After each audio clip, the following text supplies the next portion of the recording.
Hey guys, this is Neil and welcome back to my channel for another online educational vlog. So for today's video, I will be discussing another topic about online study at kung paano ka magiging successful sa iyong online learning journey.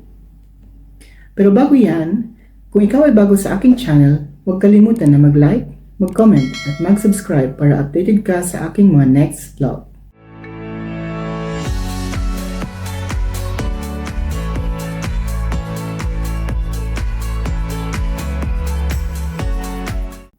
So simulan natin sa benefits and advantages of online study. So una, kapag nag-online study ka, hindi mo na kailangan pumunta sa school physically.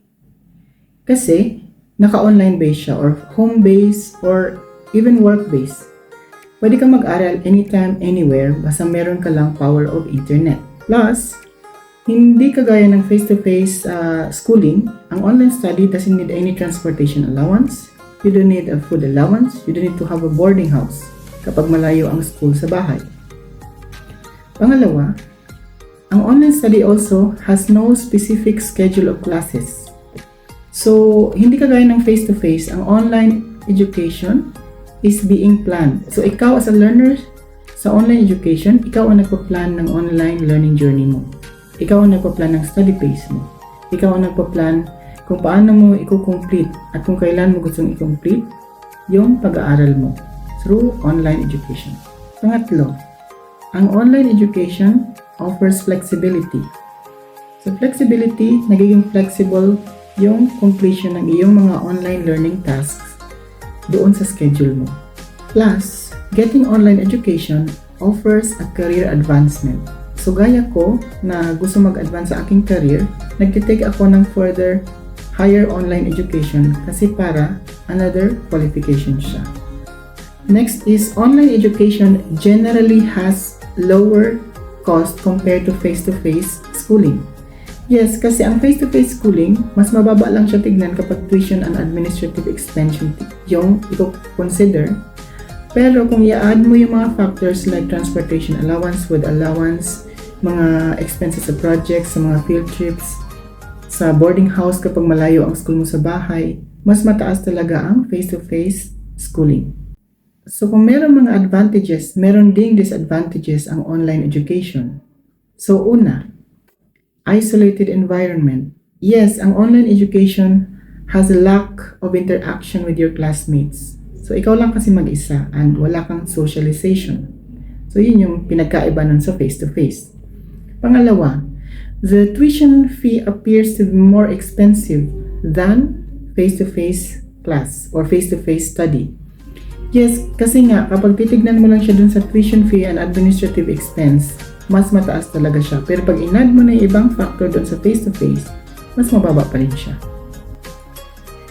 Pangatlo, it can cause technical trouble. Yes, ang technical trouble can be caused into two different ways. Kapag yung online platform is not user-friendly or kapag mahina ang internet connection mo. So yun yung dalawang nagkukos dyan. Meron pang isa, yung sa pangatlo is hindi siya related doon sa outside use kundi doon sa mismong platform ng school, which is the system breakdown. So ang system breakdown, nangyayari yan kapag meron sila mga ongoing revisions, merong problema yung system ng school. So yun yung isa sa mga cause din. Pero yung mga yan can be resolved naman. Hindi naman siya as in permanent problem. So sometimes it happens, sometimes not. Pang-apat, it is difficult to prevent cheating. Lalo kapag exam-based yan. Yes, totoo naman yan. Pero hindi lang naman kasi nangyayari ang cheating within online education. Kahit naman face-to-face, nag-cheat din ang student. So my question dito, is it hard to study online? I have two answers, yes and no. So bakit yes? Kasi mahirap mag-manage ng time. Mahirap mag-manage ng schedule. Mahirap mag-manage lalo kapag meron kang mga ongoing revisions sa rejected research and projects. Dahil, kung nagtatrabaho ka, kinukuha na ng trabaho mo yung oras, plus ima-manage mo pa yung time kung paano mo matapos yung task mo sa online schooling. Kaya maraming nagtatrabaho na sumusuko sa pag-online study, tumitigil sila kasi hindi daw nila kayang i-balance Yun kasi, kailangan mo i-consider kung anong klaseng task ang isa-sacrifice mo in exchange to complete the other one. So, kailangan mo yung prioritization dyan. Pangalawa, kapag no ang answer ko, yun ay because lalo kong exam-based yan at may full-time student naman ako at hindi ako nagtatrabaho, there is no reason for me to say na mag-fail pa ako dyan. Kasi marami na akong oras na dapat naka-focus lang sa study. So ano ang mga tips ko doon sa gusto mag-aral online or gusto mag-take ng distance learning or para doon sa mga currently nahihirapan sa pagkuha ng online education nila? So hinati ko ito into 3 parts. Una, before you study. Pangalawa, while studying online. Pangatlo is your study pace to complete your online learning journey. So una, before you study, before you enroll, you should understand the following. Una is your purpose at yung reason kung bakit ka nag-take ng online education. Or let's say, bakit kinuha mo yung course na yan? Ano ang reason mo? Para saan? Para kanino? Ano ang areas of expertise mo? Ano ang related preference mo sa pag-aaral? I'll give you an example. Yung sister ko, habang pumipili ng course for college, ang sabi niya sa akin, Kuya, gusto ko ng pharmacist. So tinanong ko siya bakit. Ang sabi niya, kasi nakita ko sa kapitbahay na pharmacist siya kaya gusto kong gayahin. Sabi ko, hindi pwede. Sabi niya, bakit? Kasi pag ginaya mo yung course na yan, hindi mo alam kung anong course yan at hindi mo alam kung anong pagdadaanan mo dyan. So kapag nahirapan ka, susuko ka. So ang ending niya, mag-fail ka. Sabi niya, bakit kailangan ako ang pipili ng course ko? Sabi ko kasi, meron yung sinasabi na passion and happiness. Pag pumili ka ng course, tatanungin mo yung sarili mo, dito ka ba masaya? Ito ba yung gusto mo? Kasi pag ganun ang ginawa mo, paninindigan mo kung ano ang pinili mo. So ganun yun. Pangalawa, acceptance. So kagaya nung una, kailangan mong i-accept yung learning environment. Mahirap mag-aral, mahirap matuto, kaya dapat i-accept mo yung difficulties. I-expect mo na sobrang hirap yan. Dahil kung yun ang expectation mo at nadalian ka, bonus yun, masaya ka. Pero kung dun sa expectation at mahirap talaga siya, paninindigan mo yan kasi pinili mo siya at yun ang ina-expect mo. Next is willingness. So ano ang willingness sa pag-aaral? Willingness to learn independently, to teach yourself alone, kasi ikaw walang mag-isa. Willingness to undergo the difficulties alone din. So wala kang kasama, ikaw lang haharap niyan lahat. Kung may mapagtatanungan ka na willing na magturo sa'yo, lucky enough ka na. And last is willingness to pay the higher cost associated with your studies. Kasi totoo naman, ang education is never been cheap. It is always expensive and it is increasing over the time. So, based sa mga yan, meron kang dapat itanong din sa sarili mo na very important before ka mag-start na mag-enroll or kumuha ng isang course o before ka mag-start sa iyong online learning or face-to-face learning journey. So, tatanungin mo yung sarili mo ng question na to. How ready are you? How ready are you mentally or financially? Mentally means yung mindset mo. Naka-align na ba yung goals mo? Naka-align na ba yung plans mo? Na-envision mo na ba yung sarili mo after you finish your study? Pangalawa, doon sa financially, yung resources mo. Meron ka na bang allocated na fund para sa pag-aaral mo? Saan mo ba siya kukunin? Sa anong way? Meron ka na bang gadget na naka-ready? May idea ka na ba sa research? Na-ready mo na ba lahat ito? So, kailangan mong tanungin yan para ready ka talaga to take the challenge. So, dito tayo ngayon sa pangalawang advice, while studying online. So, dito na papasok yung qualities or attitude of an online student. So, meron akong sinasabi dito na 3Ds. 3Ds ng attitude of an online student. So, hindi ito drawing, guys. It is an attitude. So, ang 3D para sa akin means you have the discipline, you have the determination, and you have the dedication. So, ano ang discipline? So, sa discipline, doon na papasok yung time management, kung paano ka mag-follow ng schedule accordingly, kung paano ka mag-complete ng task timely na hindi ka na-delay sa pag-submit ng mga kailangan mo i-submit na requirements.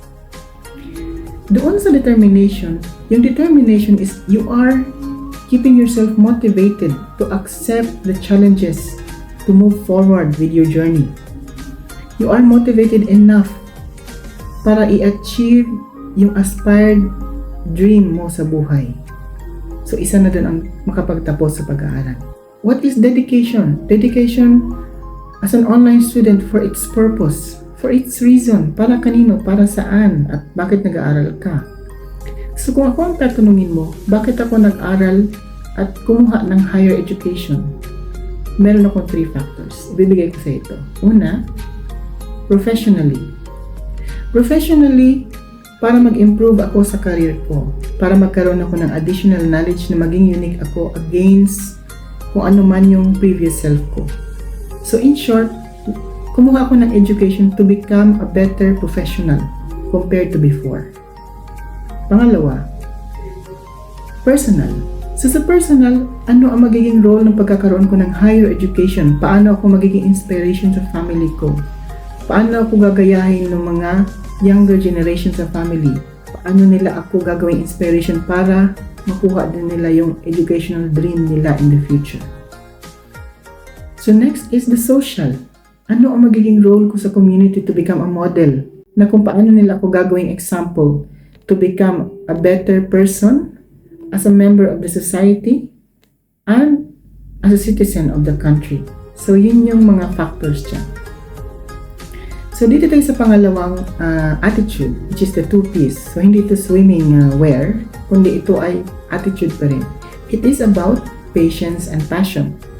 So, ano ang patience? Always remember this, guys.